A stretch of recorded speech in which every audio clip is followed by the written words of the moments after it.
അതിൻ്റെ രീതി എങ്ങനെയാണ്, അതിൻ്റെ രൂപം എങ്ങനെയാണെന്ന് വെച്ചാൽ നമുക്ക് അറിഞ്ഞുകൂടാ. കൈഫിയത്ത് ക്യാ ഹെ എന്ന് ആരെങ്കിലും ചോദിച്ചാൽ അതിന് മറുപടി മേ നഹി ജാൻത, അതിന് മറുപടിയാണ് അതെനിക്ക് അറിഞ്ഞുകൂടാ.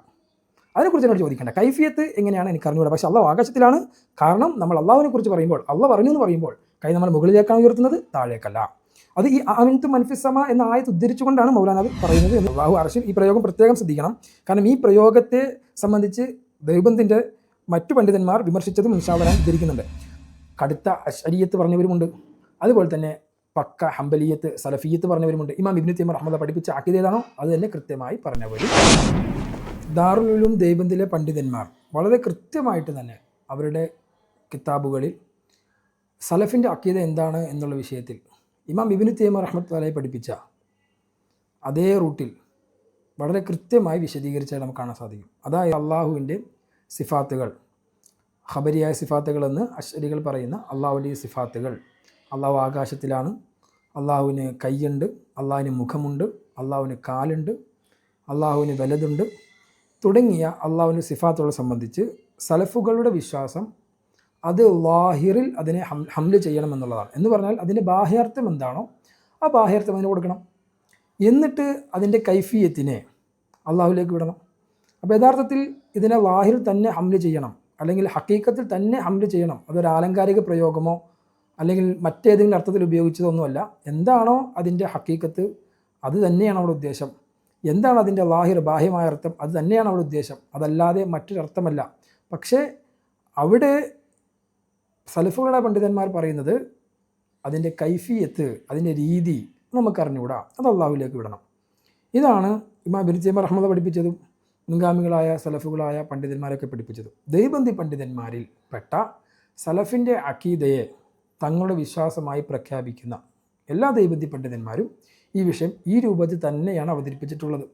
എന്ന് മാത്രമല്ല, ഇങ്ങനെ അവതരിപ്പിച്ച ദൈവബന്ധി പണ്ഡിതന്മാർക്കെതിരെ ദൈവബന്ധി പണ്ഡിതന്മാർ തന്നെ രംഗത്ത് വന്നിട്ടുമുണ്ട്, വളരെ കടുപ്പത്തിൽ തന്നെ. ആ വിഷയം ഇൻഷാല്ലാഹ് നമുക്ക് സൂചിപ്പിക്കാം.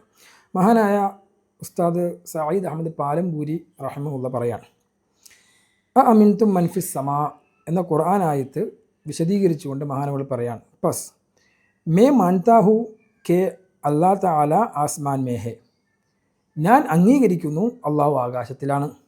ചുനാഞ്ചെ ഹം ജബ് ബി കഹ്തേ ഹെ അല്ലാനെ യെ ഫർമായാ തോ, നമ്മൾ അള്ളാഹുവിനെ കുറിച്ച് പറയണം, അള്ളാഹ് പറഞ്ഞു എന്ന് പറയുമ്പോൾ നമ്മൾ എന്ത് ചെയ്യും?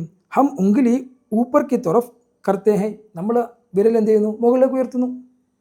അള്ളാഹു പറയുന്നു എന്ന് പറയുമ്പോൾ നമ്മൾ കൈ എന്താണ്? മുകളിലേക്ക് ഉയർത്താണ്. അതുപോലെ തന്നെ മൗലാന പറയാണ് ജമീൻ കി തുറഫ് നെഹി കർത്തേ, നമ്മൾ അള്ളാഹു പറയുന്നു എന്ന് പറഞ്ഞാൽ താഴത്തേക്കല്ല കൈ ചൂണ്ടുന്നത്, കൈ മുകളിലേക്കാണ് ചൂണ്ടുന്നത്. അപ്പോൾ അള്ളാഹു ആകാശത്തിലാണ് എന്ന കാര്യം ഞാൻ അംഗീകരിക്കുന്നു. മഗർ അല്ലാഹ് ആസ്മാൻ മേ ഹോനേക്ക് കൈഫിയത്ത് ക്യാ ഹെ, അള്ളാഹു ആകാശത്തിലാണ് എന്നത് അതെങ്ങനെയാണ്, അതിൻ്റെ രീതി എങ്ങനെയാണ്, അതിൻ്റെ രൂപം എങ്ങനെയാണെന്ന് വെച്ചാൽ നമുക്ക് അറിഞ്ഞുകൂടാ. കൈഫിയത്ത് ക്യാ ഹെ എന്ന് ആരെങ്കിലും ചോദിച്ചാൽ അതിന് മറുപടി മേ നഹി ജാൻത, അതിന് മറുപടിയാണ് അതെനിക്ക് അറിഞ്ഞുകൂടാ. അതിനെക്കുറിച്ച് എന്നോട് ചോദിക്കേണ്ട, കൈഫിയത്ത് എങ്ങനെയാണ് എനിക്ക് അറിഞ്ഞുകൂടാ. പക്ഷേ അള്ളാഹു ആകാശത്തിലാണ്. കാരണം നമ്മൾ അള്ളാഹുവിനെ കുറിച്ച് പറയുമ്പോൾ, അള്ളാഹ് പറഞ്ഞു എന്ന് പറയുമ്പോൾ കൈ നമ്മൾ മുകളിലേക്കാണ് ഉയർത്തുന്നത്, താഴേക്കല്ല. അത് ഈ അമിൻതു മൻഫിസമ എന്ന ആയത്ത് ഉദ്ധരിച്ചുകൊണ്ടാണ് മൗലാന അത് പറയുന്നത് എന്നത് പ്രത്യേകം ശ്രദ്ധേയമാണ്. എന്നിട്ട് മൗലാന അവർ പറയാണ്, ഇസി തറഹ് അല്ലാഹ് തആല അർശി നശീൻ ഹേ, ഇതുപോലെ തന്നെയാണ് അള്ളാഹു അർശിൽ ഉപവിഷ്ടനാണ് എന്നുള്ളതും. അല്ലാഹ് അർശിബി മാൻതാഹു, അള്ളാഹുവിന് അർശുണ്ട് എന്ന കാര്യവും നമ്മൾ അംഗീകരിക്കുന്നു. അള്ളാഹുവിന് അർശുണ്ട് എന്ന കാര്യവും നമ്മൾ അംഗീകരിക്കുന്നു. അല്ലാഹ് അർശ് പർ ബൈറ്റിനേക്കോ ബി മാൻതാഹു, അള്ളാഹു അർശിൽ ഇരിക്കുകയാണ് എന്നതും അംഗീകരിക്കുന്നു. അള്ളാഹു അർശിൽ, ഈ പ്രയോഗം പ്രത്യേകം ശ്രദ്ധിക്കണം. കാരണം ഈ പ്രയോഗത്തെ സംബന്ധിച്ച് ദൈവബന്ധിൻ്റെ മറ്റു പണ്ഡിതന്മാർ വിമർശിച്ചതും ഇൻഷാല്ലാഹ് ഞാൻ ഉദ്ധരിക്കുന്നുണ്ട്. അല്ലാഹ് അർശ് പർ ബൈറ്റിനേക്കോ ബി മാൻതാഹു, അള്ളാഹു അർശിൽ ഇരിക്കുന്നതിനെയും ഞാൻ അംഗീകരിക്കുന്നു. ലേക്കിൻ കോയി പൂച്ചേക്ക്, ആരെങ്കിലും ചോദിക്കുകയാണ് ഉസ്കി കൈഫിയത്ത് ക്യാ ഹെ, അതെങ്ങനെ അള്ളാഹു അർശിൽ ഇരിക്കുക, അതെങ്ങനെ അള്ളാഹു ആകാശത്തിലാവുക എന്ന കാര്യങ്ങൾ ചോദിക്കേണ്ട. അതിന് മറുപടി ഞാൻ പറയും, തോ മേ യെ ബാത് നഹി ജാൻത, അതെനിക്കറിഞ്ഞൂടാ. എന്നിട്ട് മൗലാന പറയാണ്, ഇസി തറഹ് അല്ലാഹ് ചഹ്രാ ബി ഹെ, ഇതുപോലെ തന്നെ അള്ളാഹുവിന് മുഖവുമുണ്ട്, ഹാത്ത് ബി ഹെ, കയ്യുമുണ്ട്, പിണ്ടലി ബി ഹെ, അള്ളാഹുക്ക് തണ്ടൻ കാലുമുണ്ട്.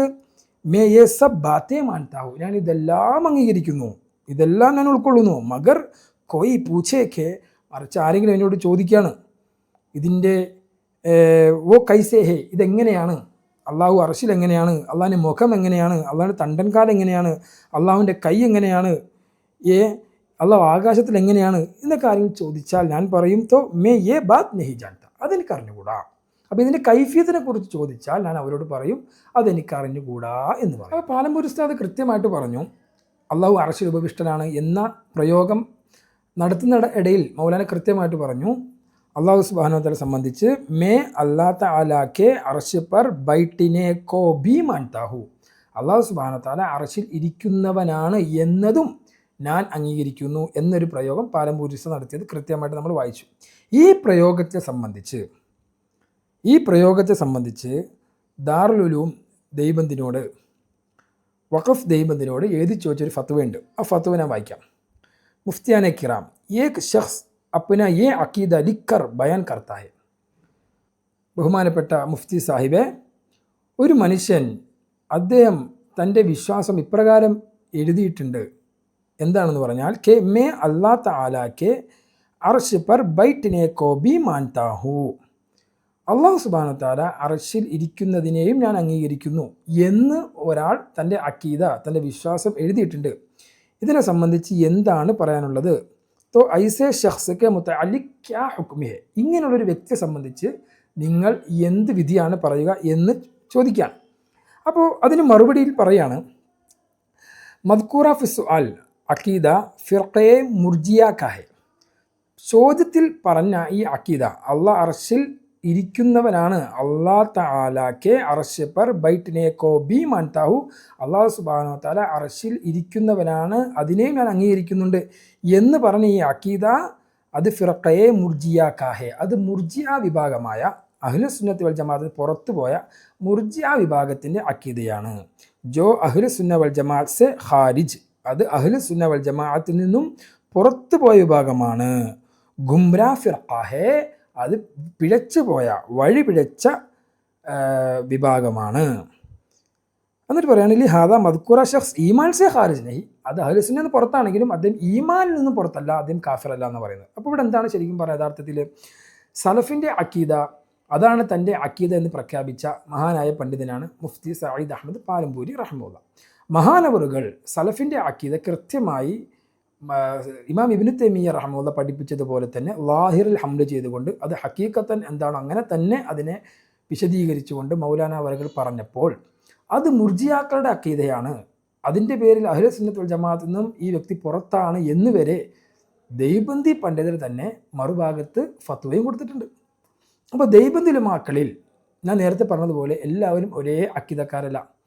കടുത്ത അശ്അരിയത്ത് പറഞ്ഞവരുമുണ്ട്, അതുപോലെ തന്നെ പക്ക ഹംബലിയത്ത് സലഫിയത്ത് പറഞ്ഞവരുമുണ്ട്. ഇമാം ഇബ്നു തൈമിയ്യ റഹ്മത്തുള്ളാഹി പഠിപ്പിച്ച അഖീദ ഏതാണോ അത് തന്നെ കൃത്യമായി പറഞ്ഞവരും ഉണ്ട്.